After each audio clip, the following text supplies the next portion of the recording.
Welcome to Coffee with the Sarlos. I'm Kelly. And I'm Karen. We are a mother-daughter duo of mediums, medical intuitives, psychics, and energy healers offering personal sessions to clients all over the world. And this is our podcast. Coffee with the Sarlos is a platform to share the remarkable experiences of our clients and the messages that are channeled for them from the spirit world. These stories will make you laugh, some will make you cry, and some are certain to be an absolute butt-kicking with love. Our intent for this podcast is to gently and kindly challenge your beliefs, grow your empathy, and help you find pieces of your own self in each one of these individual stories. Before we jump into today's show, we have a few notes for our listeners. Karen and I have personal practices channeling for local and international clients.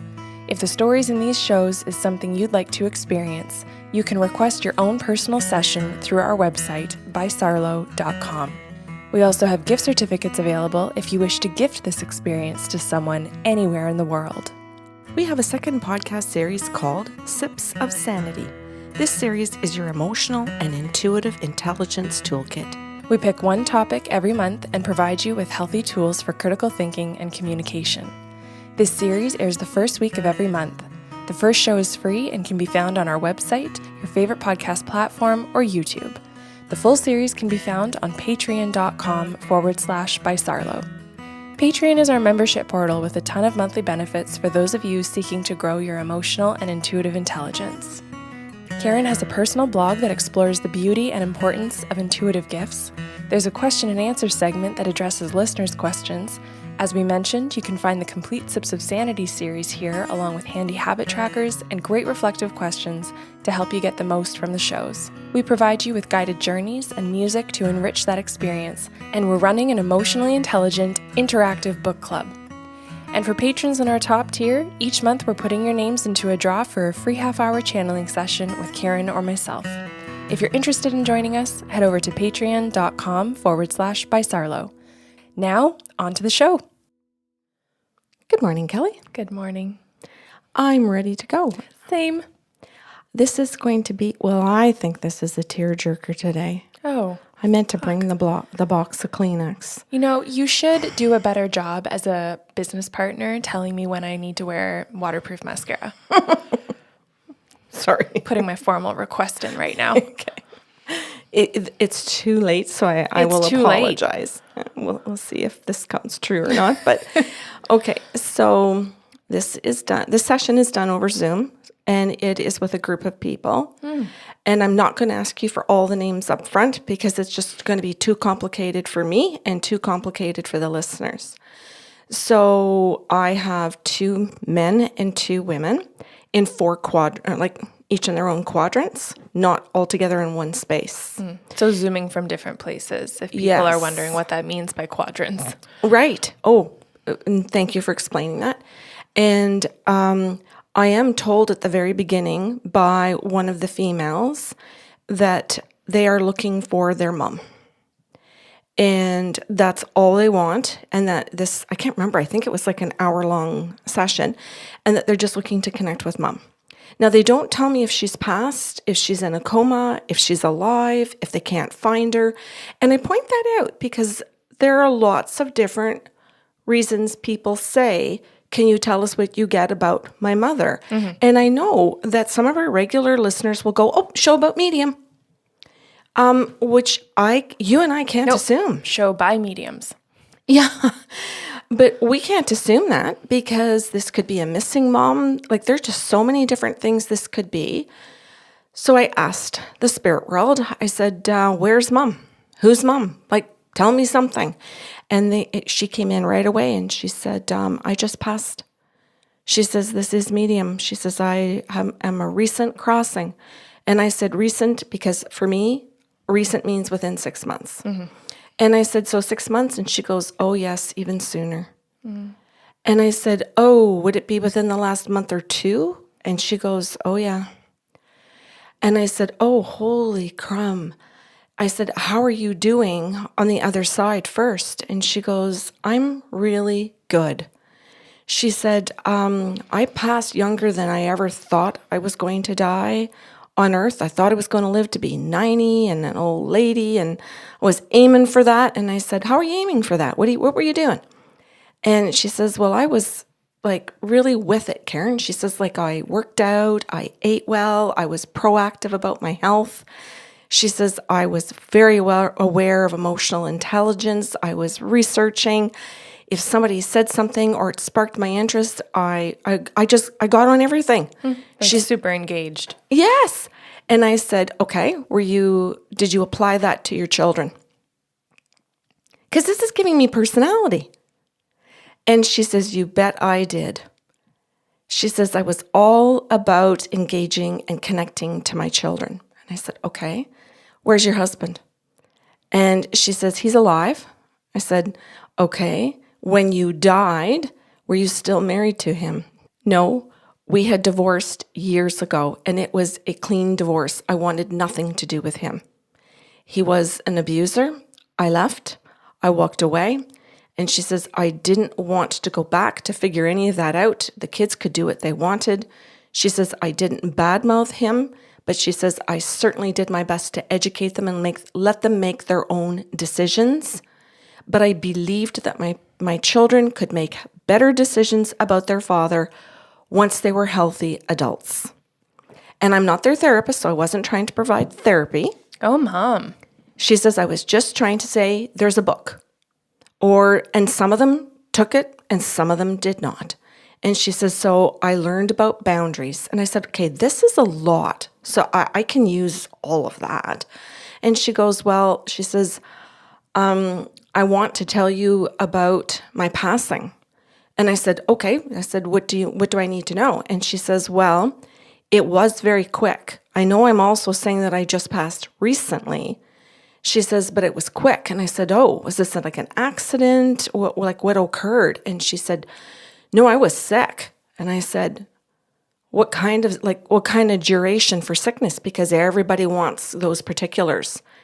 And she says, Karen, I just got sick with in a week. She says, and I died that fast. And I said, holy crumbs. So they were stunned. This was shock. And she said, 100% this is shock. Even though I don't die the same day, I'm sick. Mm-hmm. So it's not like I just got diagnosed and I died that day. She said, I literally had symptoms for 2 or 3 days, went to the hospital and died 2 or 3 days later. And I said, is this a medical trauma? Is it their fault? Because family wants to know. And she said, no, this isn't their fault. This was just my body. And I said, so where? Because they're going to want to know something that I know medically. And she said, yes, my lungs. And I'm thinking COVID. As soon as she says all of this, I'm like, wow, I wonder if she had COVID. But that's just me. Like a human thought? Yeah, it was my human thought, And so she's explaining, and then she had all these flu symptoms, and I didn't ask her right away, but she's explaining all of that, and then she just sort of moves on, and she says to me, you can go ahead then and start by giving that information, because my children have heard about you and Kelly. They want to see if there's a connection, but they really don't know what they believe. So they're just sort of all here looking at you like, we don't really know if you can do this. And she says, it's not that they're all rude or ignorant. They want you to. I think it's so funny because I think I sit down at the desk every day and go, I don't know if I can do this. So I don't fault any client that sits in front of me and goes, well, we'll see what happens. Yeah. Yeah. It's so true. Yeah. The guides consistently come through. But I think for the humans on both sides of the computer to sit in total surrender to see what happens is pretty beautiful and pretty brave. I am so grateful that you're saying that it's brave for everybody on both sides of the camera. Yeah, anyone who researches a medium then just decides to pick us for whatever reason it is, there's bravery in it. You're taking a risk. Yeah. Yeah, and you have to have some degree, even if it's only 1 ounce of hope. And I know that these 4 have far more than 1 ounce of hope. I know that. So, I'm hoping, I'm talking to her, so I'm comfortable. I can see her. I can smell things. Like, I'm comfortable, so I begin. Okay, so let's start with the first female, Kelly. So I'm going to refer to her as the oldest because her mom says to me, start in your left corner. And I'm like, okay. Oh, thank goodness there's a female up there. Yes. And she says, this is my oldest daughter. And she says, oh, pardon me, before I jump into everything, I'm going too fast. So I told all four of them everything that she said. Right. And asked them if it was accurate first. And all of them said yes. So I would pause. So just, so they're not going over every single thing I just said. They just simply affirmed everything and told me, yep, that's correct. Yes, that's correct. I'm going to add, as a coworker, someone in your field, how wonderful that is that everyone was on the same page about what happened. Oh, yeah. Because sometimes through no fault of the clients, they have misinformation or they don't have consistent information. Yeah. And sometimes there can be time in a session, I don't want to call it wasted, but is spent where siblings or the different people in the group are looking at each other going, is that true? Is that true? Is that the information you had? And you can see them struggling to come to a consensus. So I'm happy for you and for them that it was just a simple yes. Yeah, and some of them fight. Oh, yeah.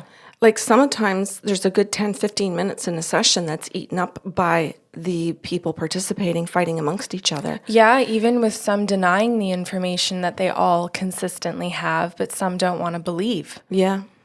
Yeah. So, okay, smooth session so far. Oh, yeah.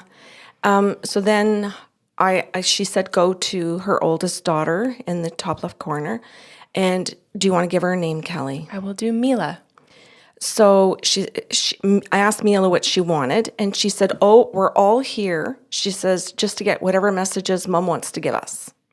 And we've talked about that, and a few people have told us how to have a good session. So we're going to give this a try. And we're all comfortable to come back and book with Kelly later and do a second session or whatever, Karen. She says, so just tell us whatever Mom wants. She says, and we all have anxiety. She says, all four of us are anxious. We all cried before the session. She says, we're all upset. So we're just going to trust Mom.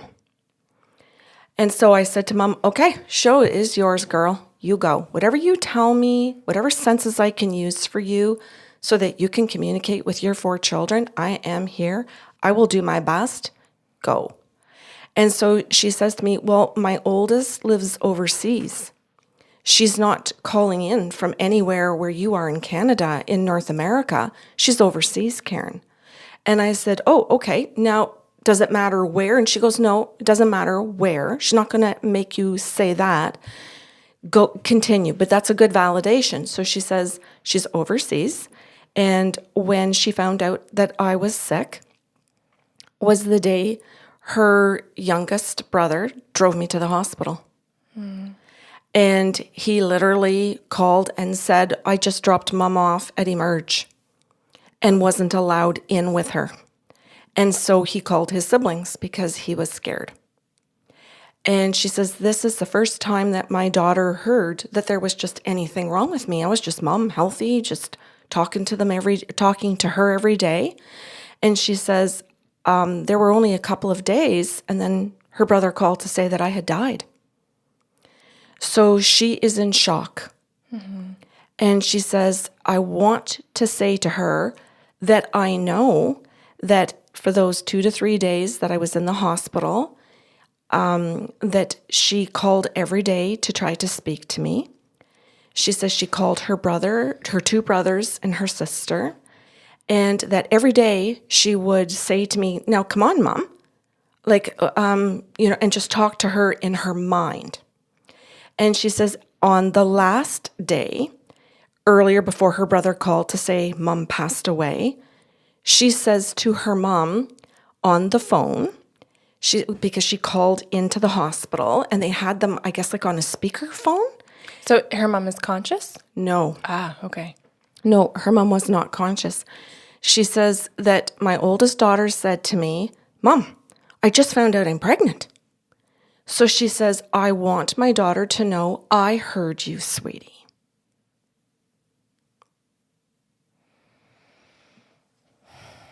And she says, I want to tell you that I know. I don't want you to go through your pregnancy wondering if your mom knows. She says, so I'm telling you, I know. And I'm telling you that I'm going to be there through the pregnancy with you, because when we die, we are not stuck out on some planet or some location. We are in pure energy, and I coexist here and in multiple spaces. So I'm with you, sweetheart. So if you're good with that kind of belief or thought, then I would like to be around you. And if you accept it, you and I can work on connecting.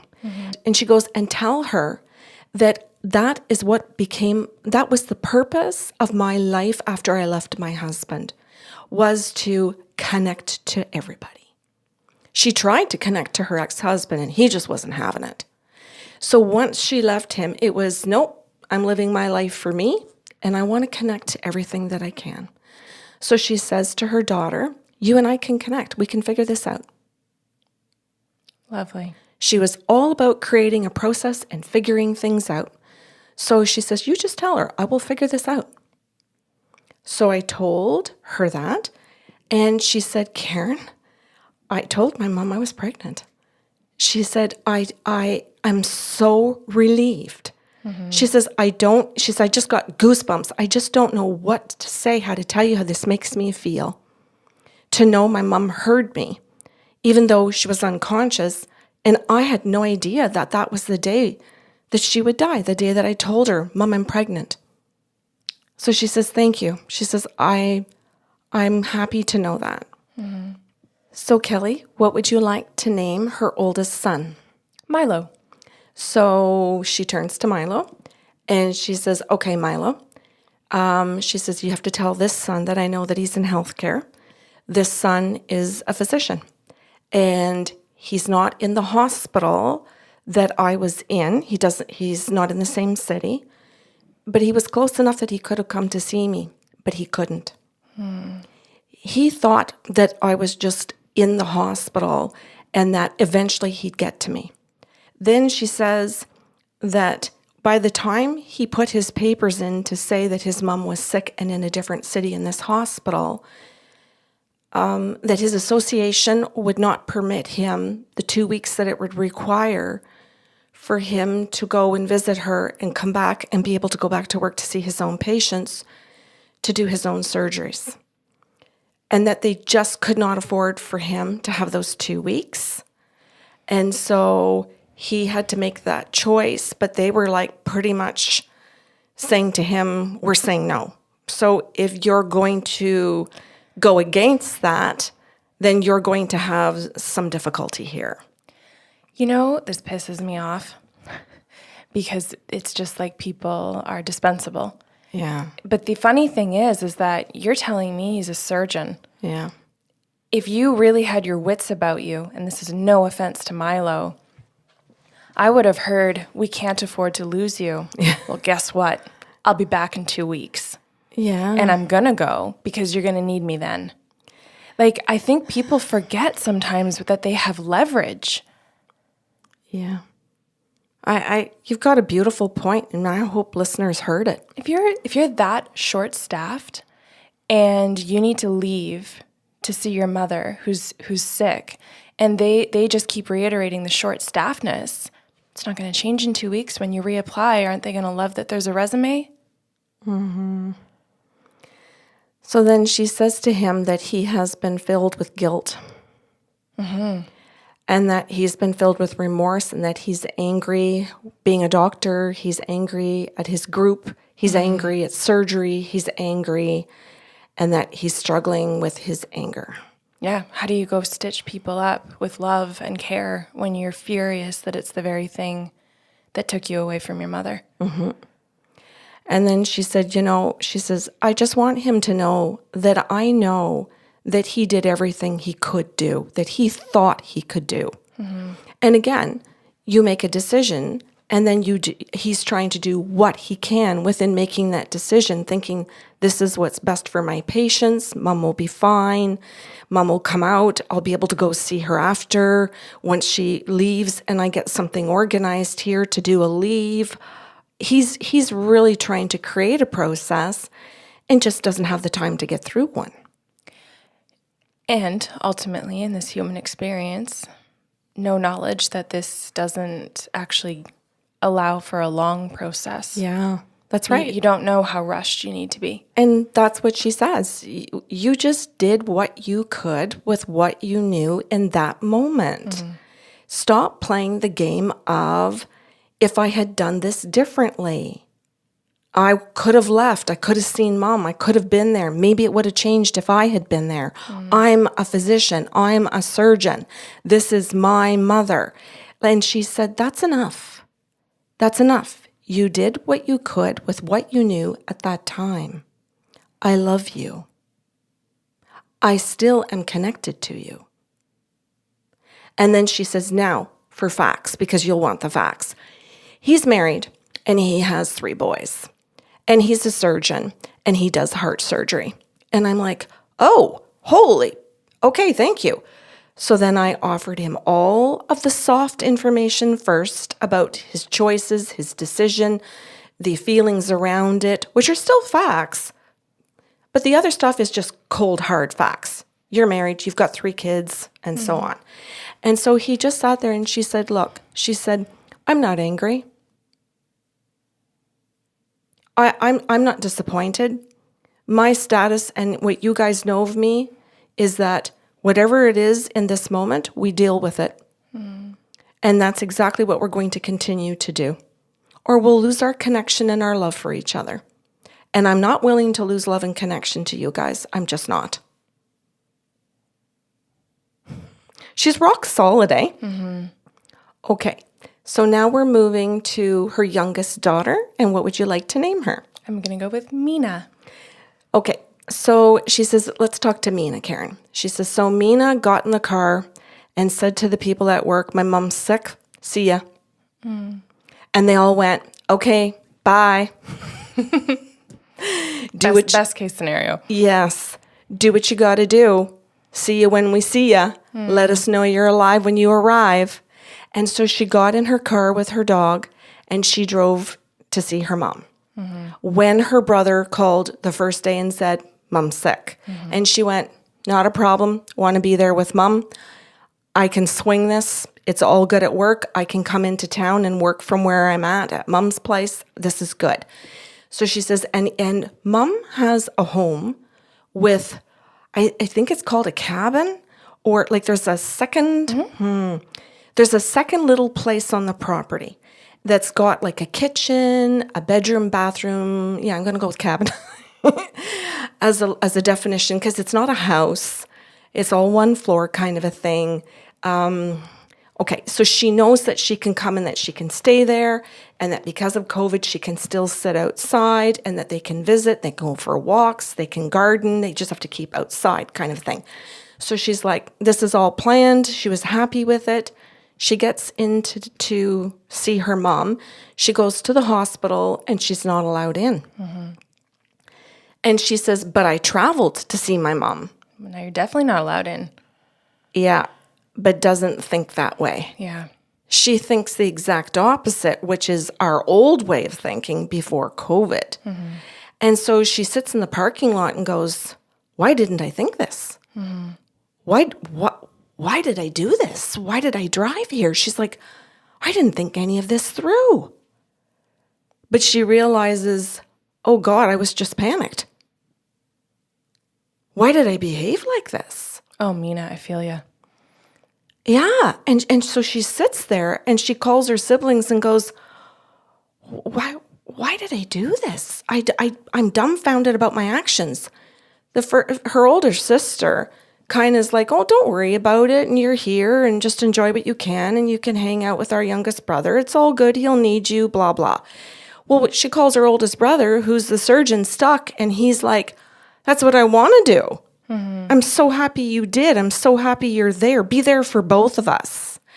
And she goes, okay, I'll be here for both of us. Isn't that cool?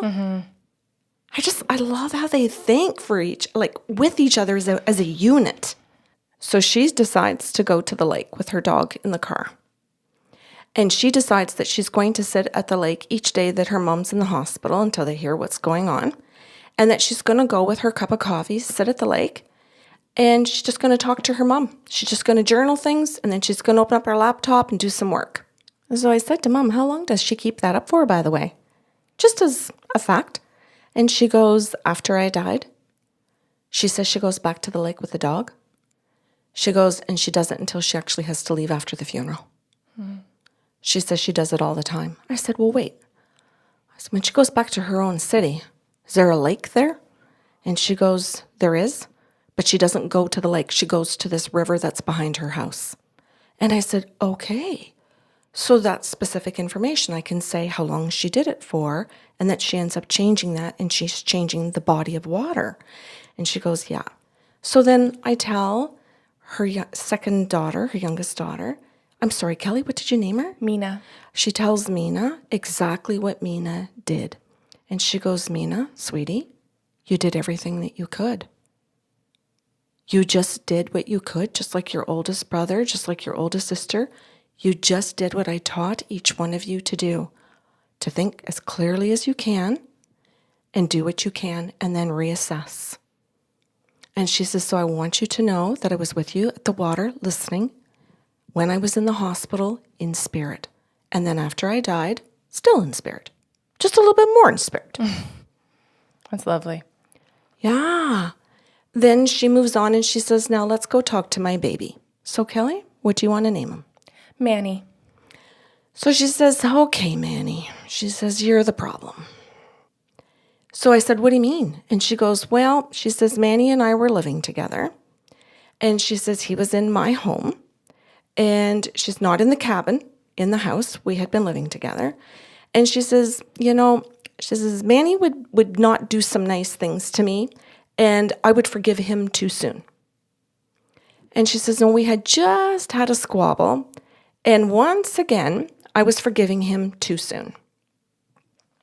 But I wanted to be a good mom. And this was where I shit the bed as a mother. She says, so I forgave him. And she says, and then I got sicker over the next couple of days and I asked him to take me to the hospital. So the day he took me to the hospital, she says, we still weren't over our little squabble. And she says, we got to the hospital. He thought he was coming in with me. He thought I could have a +1.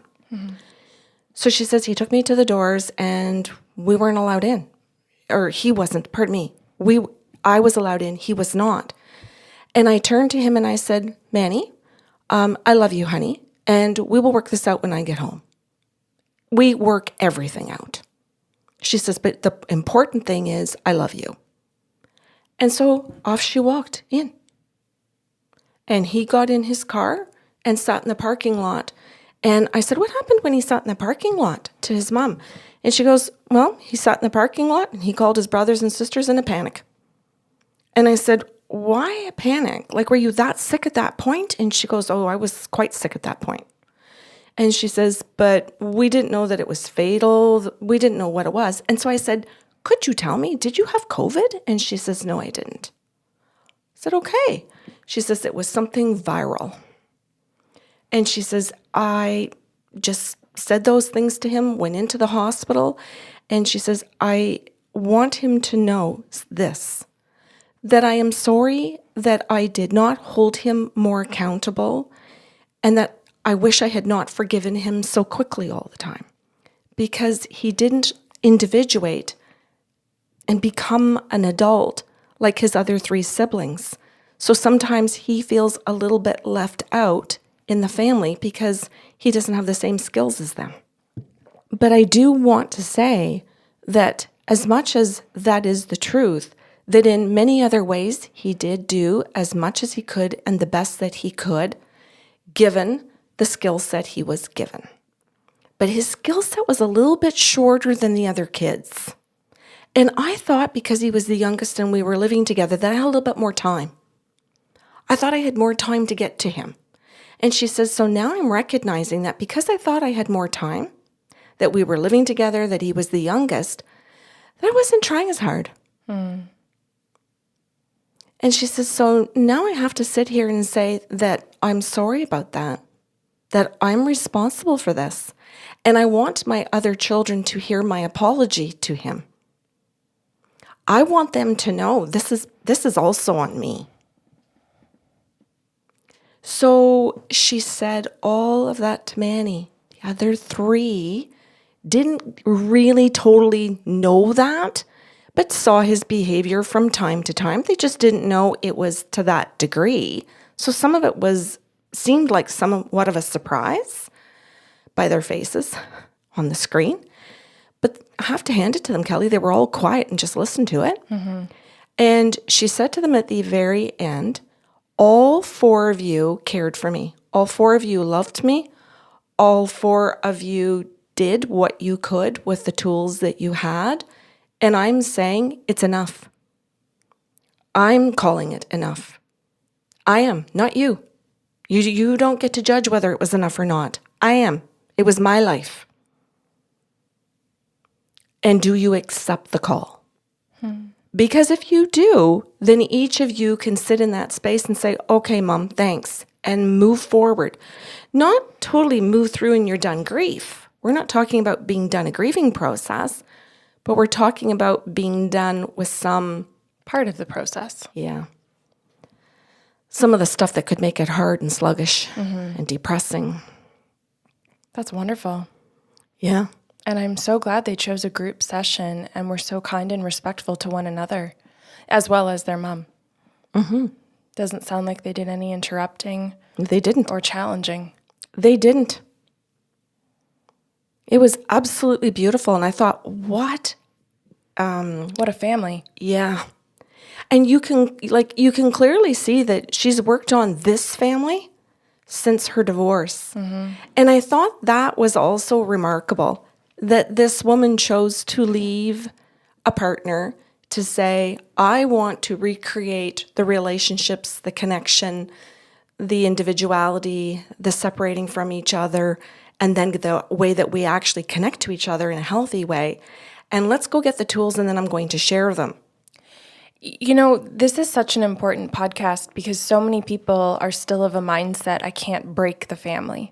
I can't leave the family. I can't shatter the family, whatever visual term you want to use here. Mm-hmm. But you're hearing that she actually mended it by removing the piece that was making it impossible to have health. That's right. And she totally set about, like I'll say the day she left, but in truth, probably before that, we just didn't go down that road.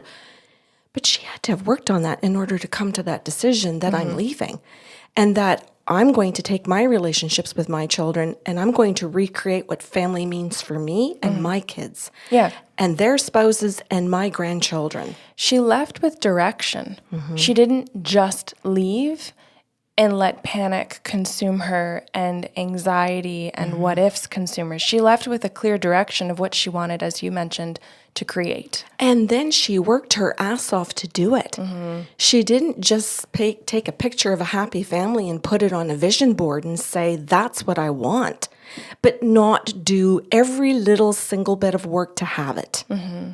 She worked. Love it. Me too. I didn't cry because technically I think I had to shut my emotions down at some point because if I put myself too much in their shoes, I won't get through this. But really, having not cried, it's just a superhero podcast of this wonderful family just continuously stepping up for one another. Mm-hmm. You know what? Like I typed it all up because the finger's in the splint still, but I typed it all up and I thought, shit, I wish this was a Mother's Day podcast. Or like Heroes Month or something. Like we have a whole year to get those together. Yeah. She's unforgettable for me. Mm-hmm. Thank you for sharing. You're welcome. Thanks for listening to Coffee with the Sarlos. If you enjoyed the show today, help spread the love with a like, share, or review of the podcast. See you next Saturday with a brand new episode.